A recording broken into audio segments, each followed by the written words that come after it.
네, 오늘 우리에게 주시는 하나님의 말씀 보겠습니다. 말씀은 출애굽기 15장 22절에서 27절입니다. 우리가 다 같이 한 목소리로 말씀을 봉독하도록 하겠습니다. 모세가 홍해에서 이스라엘을 인도하매 그들이 나와서 스르 광야로 들어가서 거기서 사흘 길을 걸었으나 물을 얻지 못하고 마라에 이르렀더니 그것 물이 써서 마시지 못하게 했으므로 그 이름을 마라라 하였더라. 백성이 모세에게 원망하여 이르되 우리가 무엇을 마실까 하매 모세가 여호와께 부르짖었더니 여호와께서 그에게 한 나무를 가리키시니 그가 물에 던지니 물이 달게 되었더라. 거기서 여호와께서 그들을 위하여 법도와 율례를 정하시고 그들을 시험하실세 이르시되 너희가 너희 하나님 나 여호와의 말을 들어 순종하고 내가 보기에 의를 행하며 내 계명에 귀를 기울이며 내 모든 규례를 지키면 내가 애굽 사람에게 내린 모든 질병 중 하나도 너희에게 내리지 아니하리니 나는 너희를 치료하는 여호와임이라.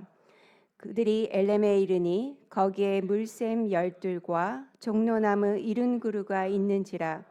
거기서 그들이 그물 곁에 장막을 치니라. 아멘.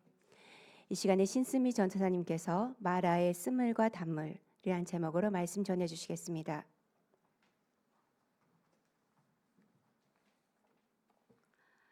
우리는 벌써 출애굽 15장까지 이르게 됐습니다. 자, 새벽 햇살이 찬란하게 떠오를 때쯤 모세가 이끄는 이스라엘 민족은 홍해 바다를 완전히 건너가게 됩니다. 그리고 그들이 다 건너갈 때쯤 됐을 때 애굽 군대가 이스라엘 백성들을 계속 쫓아서 그들도 홍해 바다로 들어가게 되죠. 그런데 그들은 어떻게 되었다고요? 그들은 홍해 바다가 닫히면서 그들은 모두가 전멸을 하게 됩니다. 함께 말씀을 살펴보도록 하겠습니다. 출애굽기 14장 27절부터 28절까지의 말씀입니다. 시작.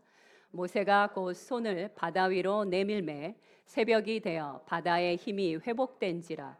애굽 사람들이 물을 거스러 도망하나 여호와께서 애굽 사람들을 바다 가운데 엎으시니 물이 다시 흘러 병거들과 기병들을 덮되 그들의 뒤를 따라 바다에 들어간 바로의 군대를 다 덮으니 하나도 남지 아니하였더라. 아멘.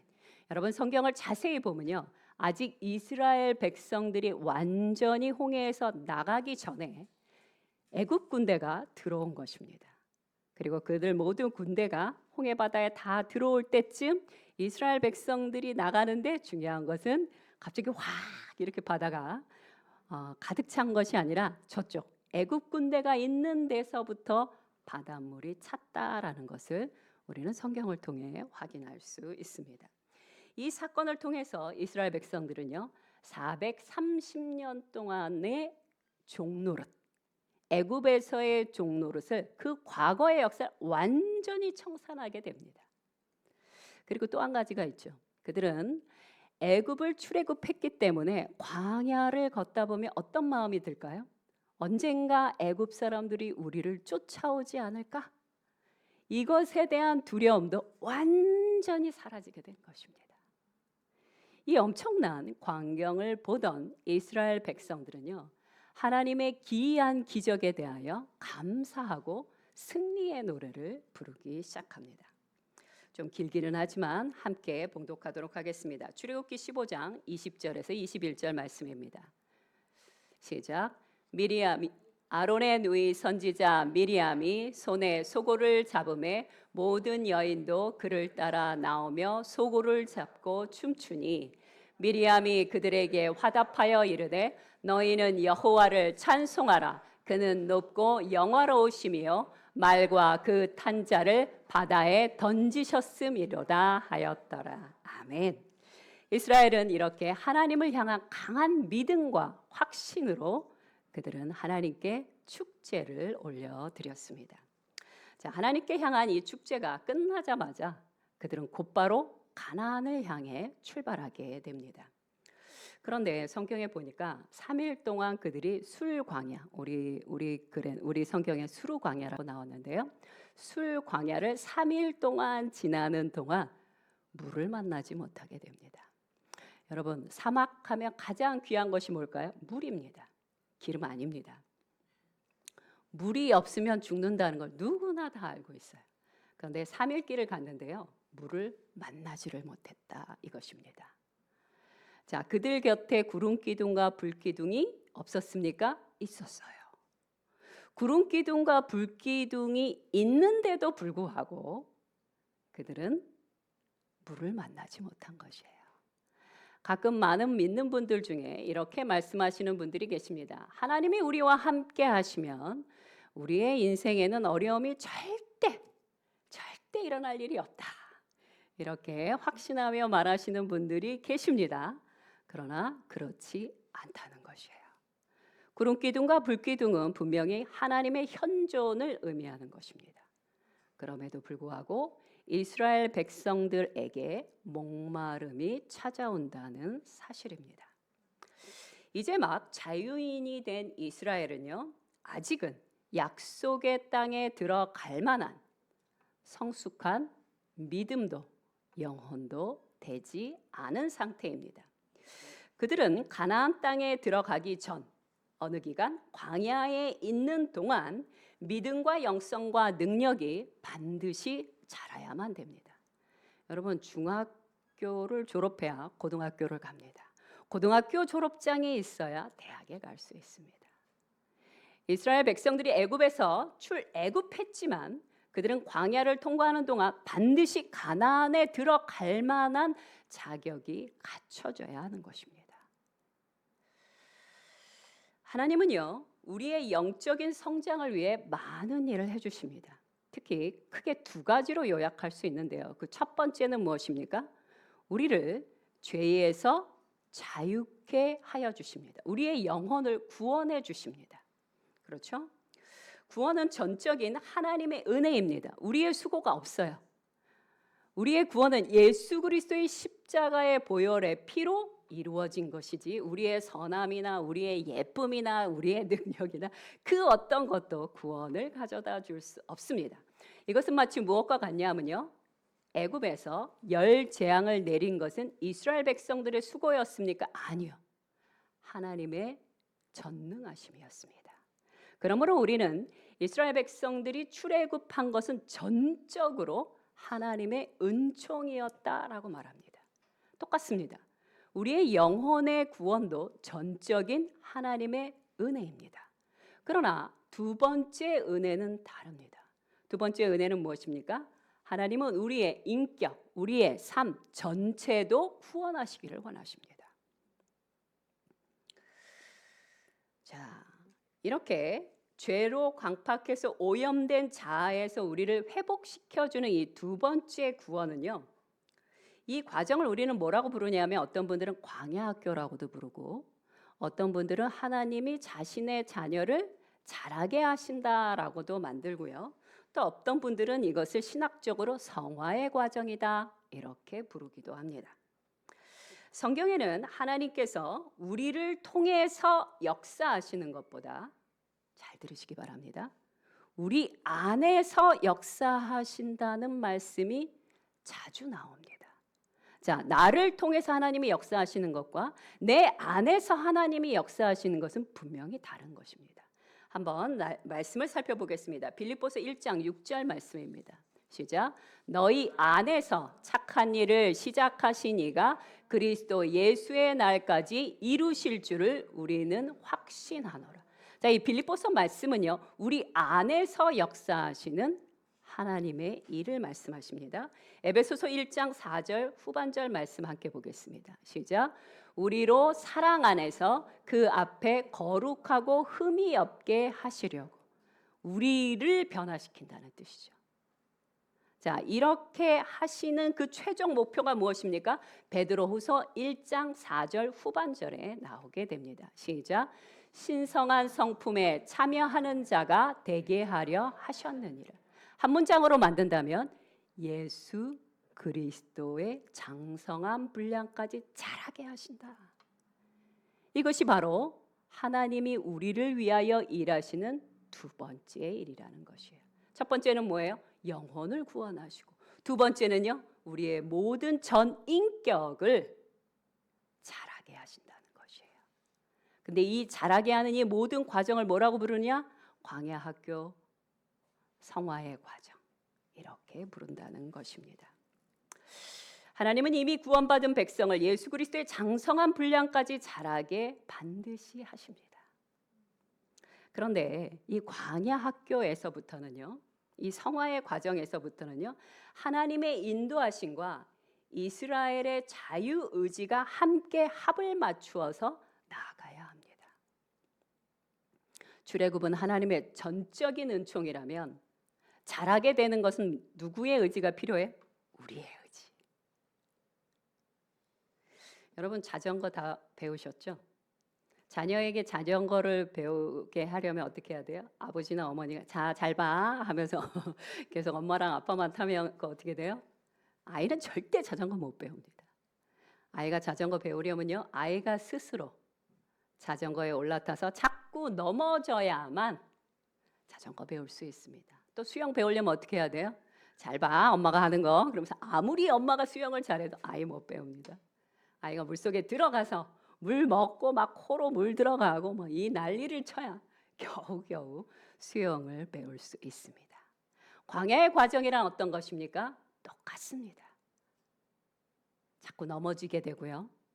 그러다 어쩌다 한 번 제대로 갑니다. 자꾸 물 먹어야 되고요. 그러다 어쩌다 한 번 제대로 수영합니다. 이 과정이 반복되고 반복되는 것을 통해서 드디어 제대로 배우게 되는 것입니다. 예수님의 장성한 분량까지 자라가는 자아의 성장은요, 내 자신의 의지를 들여 예수 그리스도의 말씀에 순종할 때 그 일이 이루어지게 됩니다. 스스로의 선택을 통한 성공과 실패, 넘어짐을 통해 미숙했던 우리의 자아는 점점 견고해지게 되는 것입니다. 이것이 광야에서의 배움이며 훈련이며 예수 그리스도와의 동행이라 말하는 것이에요. 참고로 영적인 성숙은요, 아무리 교회를 20년을 다녔건 30년을 다녔건 아무리 오래오래 세월이 지나도 이루어지는 것은 아니에요. 말씀으로 확인하겠습니다. 히브리서 5장 12절 말씀입니다. 시작. 때가 오래되었으므로 너희가 마땅히 선생이 되었을 터인데 너희가 다시 하나님의 말씀의 초보에 대하여 누구에게서 가르침을 받아야 할 처지이니 단단한 음식은 못 먹고 젖이나 먹어야 할 자가 되었도다. 성경이 한탄하고 계십니다. 너희가 아직도 그 자리에 머물러 있어서는 곤란하다는 것입니다. 너희는 자라고 성숙해야 한다라고 말씀하십니다. 자, 그럼 어떻게 해야 영적인 성숙을 이룰 수 있을까요? 말씀으로 살펴보겠습니다. 히브리서 5장 14절 말씀입니다. 시작. 단단한 음식은 장성한 자의 것이니 그들은 지각을 사용함으로 연단을 받아 선악을 분별하는 자들이니라. 아멘. 무엇을 사용해야 돼요? 지각을 사용해야 합니다. 근데 지각을 사용할 때 어떤 일이 벌어질까요? 연단을 겪게 된다고 말씀하십니다. 그러나 이 연단의 과정을 반드시 거쳐야만 단단한 지식을 넘어갈 수 있는 것이에요. 거대한 문제를 넘어갈 수 있는 것입니다. 우리의 지각을 사용하여 연단을 받을 때 장성한 자가 됩니다. 이 말씀을 쉽게 풀이하면 이것과 같습니다. 우리가 매일 말씀을 받습니다. 아침에 말씀을 읽거나 기도를 통해 하나님의 음성을 듣거나 우리의 생활을 통해 도전을 받게 됩니다. 그럴 때 우리는 선택을 하게 돼요. 이거를 선택하든 주님의 말씀을 선택하든. 주님의 말씀을 선택하는 게 쉽지 않지만 그것을 선택하며 나아가게 될 때 우리가 자라게 된다라고 성경은 말씀하십니다. 그래서 히브리서 6장 1절과 2절에 이렇게 말씀하십니다. 초보적인 것을 버리고 완전한 데 나아가라. 초보적인 것은 무엇입니까? 내가 그냥 넉넉하게 할 수 있는 수준. 그 수준에 머물면 안 됩니다. 나를 부대끼게 하고 힘들게 할 수 있는 그 영역으로 힘써 한 걸음을 올리셔야 하는 것입니다. 자, 다시 본문으로 돌아오겠습니다. 사흘길을 걸어 마라에 도착했는데요. 마라는 어떤 것입니까? 쓴물입니다. 목이 말라 죽겠는데, 갖고 왔던 모든 물은 다 먹어버렸는데, 다 사용해버렸는데, 겨우겨우 이곳에 왔는데, 오아시스라고 도착한 곳이 물이 너무 써서 먹으면 안 되는 곳이에요. 그러자 이스라엘 백성들은 참았던 원망과 불평을 토해내기 시작합니다. 누구에게 토해냈다고 성경은 기록합니까? 모세에게 원망하고 불평했다라고 말하고 있습니다. 그들은 이렇게 말했습니다. 이제 우리가 무엇을 마실까? 도대체 나보고 모래를 먹으라는 것이냐? 목말라 죽겠다. 이렇게 말합니다. 불과 사흘 전만 해도 이들은요, 하나님을 경배하고 찬양했습니다. 춤췄습니다. 그분은 우리의 왕이라고 노래했습니다. 그런데 그들의 목마름이요, 그들로 하여금 두렵게 만들었고 그들로 하여금 불평을 말하는 자로 그렇게 만들게 됩니다. 백성들이 원망하게 되자 모세가 어떻게 했다고 성경에 나옵니까? 부르짖어 기도했다. 그냥 조용히 기도했다 그러고도 얘기 안 하시고요, 부르짖어서 기도했다라고 말씀하십니다.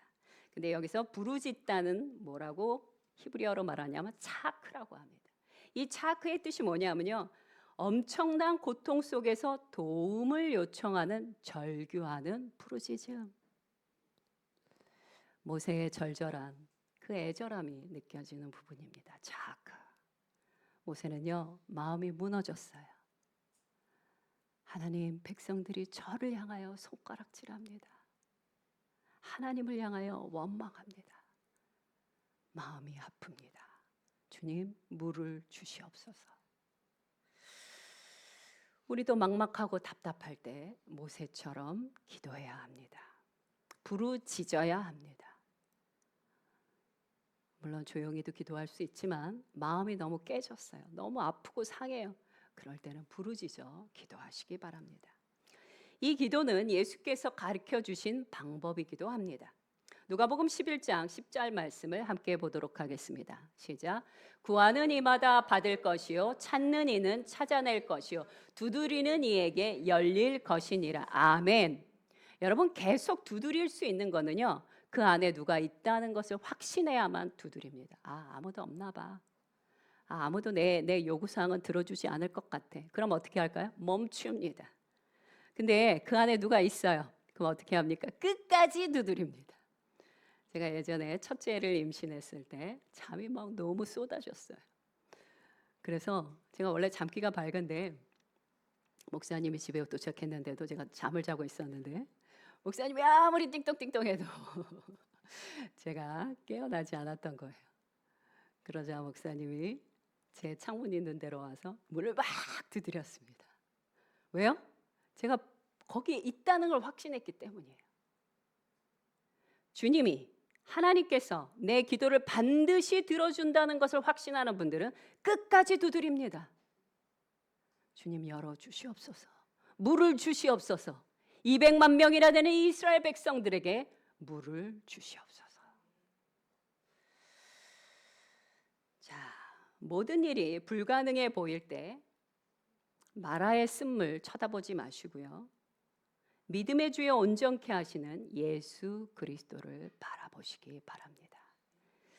히브리서 12장 2절 말씀 함께 읽어보겠습니다. 시작. 믿음의 주여 또 온전하게 하시는 이인 예수를 바라보자. 어느 때? 목이 마를 때. 모든 일이 엉망진창인 것처럼 되었을 때 더욱더 예수 그리스도를 바라보시기 바랍니다. 우리를 온전하게 하는 것은 내 안에 있는 것이 아니고요, 예수 안에 있는 것입니다. 뭐가 빗나갔고요, 뭐가 잘못됐어요. 온전하게 되기를 원하십니까? 예수를 바라보고 예수 앞에 엎드려 기도하시기 바랍니다.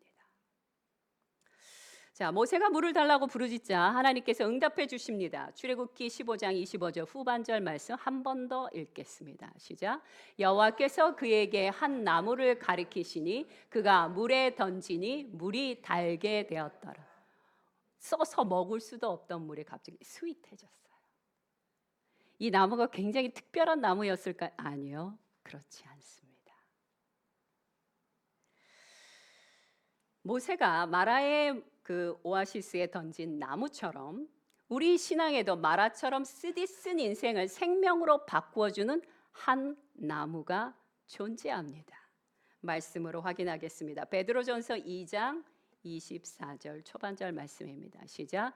친히 나무에 달려 그 몸으로 우리 죄를 담당하시니 이는 우리로 죄에 대하여 죽고 의에 대하여 살게 하려 하심이라. 그 한 나무는 어떤 나무입니까? 예수 그리스도의 십자가입니다. 마라의 쓴물을 달게 만들었던 나무는 결국 만국을 치료하시고 죽은 자를 소생시키는 생명나무, 계시록에 나오는 생명나무를 예표하게 됩니다. 계시록 22장 2절 후반절 말씀 한번 읽어보겠습니다. 시작. 강 좌우에 생명나무가 있어 12가지 열매를 맺되 달마다 그 열매를 맺고 그 나무 잎사귀들은 만국을 치료하기 위하여 있더라. 아멘. 그러니 나는 목이 마른데 내 인생길을 가도 계속 마라의 쓴물과 같은 사람과 상황만 만나게 되신다면 그때 우리가 떠올려야 될 것은 무엇입니까? 예수 그리스도의 십자가라는 것이에요.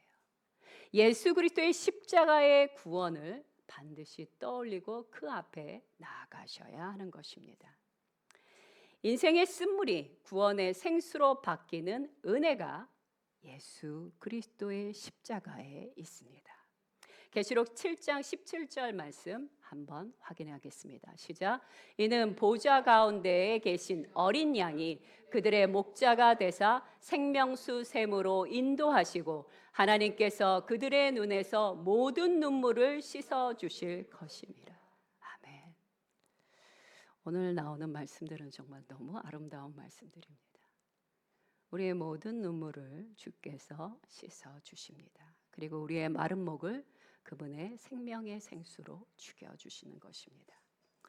자, 이제 15장 26절 후반절로 가면요, 하나님께서 스스로를 이렇게 말씀하십니다. 한 번 더 확인해서 읽어보겠습니다. 시작. 나는 너희를 치료하는 여호와임이니라. 아멘. 이 치료하다라는 뜻인 라파는요, 구약에만 60회 이상이 나오게 됩니다. 이것은 하나님의 약속이세요. 내가 너희를 치료해 줄 것이다. 그리고 구약 전체를 봤을 때 하나님은 그 약속을 신실하게 지켜주십니다. 그리고 신약으로 넘어오면서도 그리고 오늘에 이르기까지 이 말씀을 지켜주시는데 어떤 방식으로 지켜주시냐면요. 첫 번째, 아들 대신 예수 그리스도를 이 땅에 보내사 인류의 고질적인 질병인 그 죄를 치료해 주십니다. 생명으로. 그리고 또 마태복음 9장 12절에 보면요, 하나님의 아들 되신 예수 그리스도께서 이 땅에 내려오사 자기 자신을 이렇게 소개하는 장면이 있습니다. 마태복음 9장 12절 후반절 말씀 함께 보겠습니다. 시작. 건강한 자에게는 의사가 쓸데없고 병든 자에게라야 쓸데있나니라. 아멘. 자신을 뭐라고 소개하십니까? 나는 너희의 병든 것을 치료해주는 의사다, 치료자다. 여호와 라파 하나님의 그 언약이 예수 그리스도를 통하여 오늘에 이르기까지, 아니 영원까지 지켜지고 있는 것입니다. 우리는 치료하시는 하나님에 대해서 잊어버릴 때가 많이 있습니다. 여러분 아프시면 병원 가시고 약국에 가실 것입니다. 그러나 우리는 한 가지 더 할 수 있습니다. 주님, 제 이 질병을 치료하여 주옵소서. 전 어릴 때 꽤 자주 아팠던 사람인데요. 병원에 가도 낫지 않고 약을 먹어도 치료가 되지 않았었습니다. 근데 그때마다 하나님께서 하나님의 은혜로 고쳐주시는 것을 많이 경험했습니다. 아마도 제 신앙에 오늘까지 이르는데 그것이 큰 도움이 된 것 같습니다. 여호와 라파의 하나님, 그분은요, 내 육체 질병을 고쳐주시고 내 심령의 연약함을 강건하게 해주십니다. 내 영혼만 구원해 주시는 분이 아니라 내 모든 것을 강건하게 변화시켜 주시는 치료의 하나님이십니다. 믿으십니까? 아멘. 예수님은요, 우리를 새로운 피조물로 거듭나게 하사 하나님의 자녀로 살 수 있게 하셨습니다. 그러므로 인류의 역사에서 가장 중요한 분은 누구십니까? 예수 그리스도이십니다. 예수님은 연약한 영혼과 육체를 치료해 주시는 우리의 완전한 구원자가 되십니다. 이사야서 53장 5절 말씀을 함께 살펴보겠습니다. 시작. 그가 찔림은 우리의 허물 때문이요 그가 상함은 우리의 죄악 때문이라. 그가 징계를 받음으로 우리는 평화를 누리고 그가 책지게 맞음으로 우리는 나음을 받았도다. 아멘. 주님의 그 수고로움, 주님의 헌신, 주님의 고난을 오늘 우리가 마땅히 받아야 하는 것입니다. 주님의 고난을 헛되게 돌려보내지 마시기 바랍니다. 결론을 말씀드리겠습니다. 마라의 사건 이후 이스라엘은 어디에 이르게 된다고요? 엘림이라는 곳에 이르게 됩니다. 엘림이라는 곳은요, 광야 한가운데 있는데 놀랍게도 그냥 샘 하나가 있는 게 아니라 12개의 샘이 있어요. 엄청난 겁니다. 광야 한가운데 12개의 샘이 있고요. 이른 그루에 종려나무가 있었습니다. 이것은 거의 광야에서 천국과 같은 곳이라고 생각하시면 돼요. 출애굽기 15장 27절 제가 간단하게 읽겠습니다. 그들이 엘림에 이르니 거기에 물샘 12과 종려나무 이른 그루가 있는지라. 거기서 그들이 그 물 곁에 장막을 치니라. 그들의 공고했던 여행을 잠시 내려놓고 그들은 그곳에 기거하게 됩니다.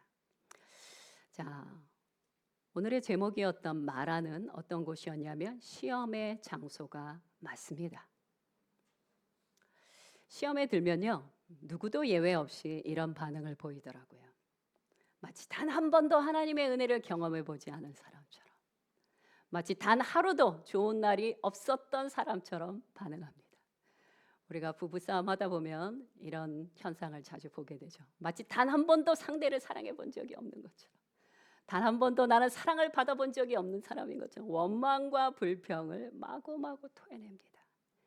이것이 바로 마라에 이르게 된 사람들, 쓴물을 먹게 된 사람들의 중요한 특징입니다. 그들은 원망하고 불평합니다. 그러나 기억해 주시기 바랍니다. 마라의 쓴물, 그것이 물질의 문제였건 인간관계의 문제였건 병약함의 문제였건 그것은 그저 믿음과 순종함으로 지나가야 하는 길일 뿐이에요. 그곳이 나의 머무는 장소가 아니에요. 그것은 그냥 지나가야 되는 길입니다. 그곳에 만약 이르셨다면 예수 그리스도를 붙잡고 목마름을 해결하신 다음에 그곳에서 일어나 그곳을 지나가셔야만 합니다. 괜히 거기다 텐트 치시고 장막을 짓고 원망하고 불평하고 과거를 끄집어내시면서 계속해서 곱씹는 시간을 갖는 것은 어리석고 미련한 일이에요. 마라의 쓴물을 지나 여호와께서 우리를 위하여 예비하신 엘림에 머무시기 바랍니다. 그러니 지금의 상황이 괴롭고 아프고 억울하고 도무지 이해가 되지 않더라도 그냥 묵묵히 지나가세요. 지금의 내 수준으로선 도무지 이해가 되지 않아요. 저도 과거에 그랬습니다. 주님, 왜 제게 이런 일이 일어나게 하십니까? 왜 이런 상황을 만나게 하시고 이런 사람을 만나게 하셨습니까? 아무리 이해하고 싶어도 이해가 되지 않아요. 그리고 거기에 머물면 머물수록 나는 더욱더 쓴물만 토해내게 됩니다. 그러니 그럴 때 어떻게 하라고요? 지나가셔야 돼요. 이해도 안 되고 용납도 안 되고 용서도 안 됐어요. 그럼에도 불구하고 지나가야만 하는 것입니다. 언젠가 거인의 어깨 위에 올라서서 보게 되면요, 그때는 비로소 이해가 가게 됩니다. 히브리서 12장 11절 말씀 함께 보겠습니다. 시작. 무릇 징계가 당시에는 즐거워 보이지 않고 슬퍼 보이나 후에 그로 말미암아 연단받은 자들은 의와 평강의 열매를 맺느니라. 아멘. 하나님은 우리의 여러 가지의 환난을 통해서 영광의 길을 열어주시는 분이십니다. 이스라엘이 만난 엘림은요, 분명 선물 같은 곳이에요. 그러나 엘림에 계속 머물 수는 없습니다. 그것은 우리의 목적지가 아니에요. 우리의 목적지는 어디라고요? 하나님의 언약의 땅, 가나안입니다. 엘림이 아무리 좋다 한들 그것은 역시 지나가야 될 곳 중에 하나입니다. 홍해를 건넌 이스라엘은요, 누구도 예외 없이 성화의 과정을 걸어가야 합니다. 그들의 원래의 목적지인 가나안의 땅을 향해 계속해서 성장하고 성숙해 가야 합니다. 하나님은 우리를 더 깊은 성화의 길로 인도해 주십니다. 우리는 예수 그리스도의 피로 구원받았고 그분을 닮아가는 자로 초대받았어요. 기적과 같은 홍해 다 건너셨지요. 구원받으셨지요.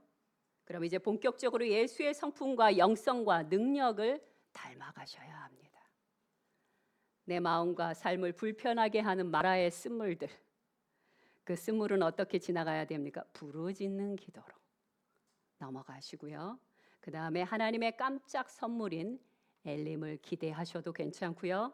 그 다음에 약속의 땅을 향하여 잊어버리지 말고 오늘도 믿음의 행보를 나아가시기 바랍니다. 함께 기도하겠습니다.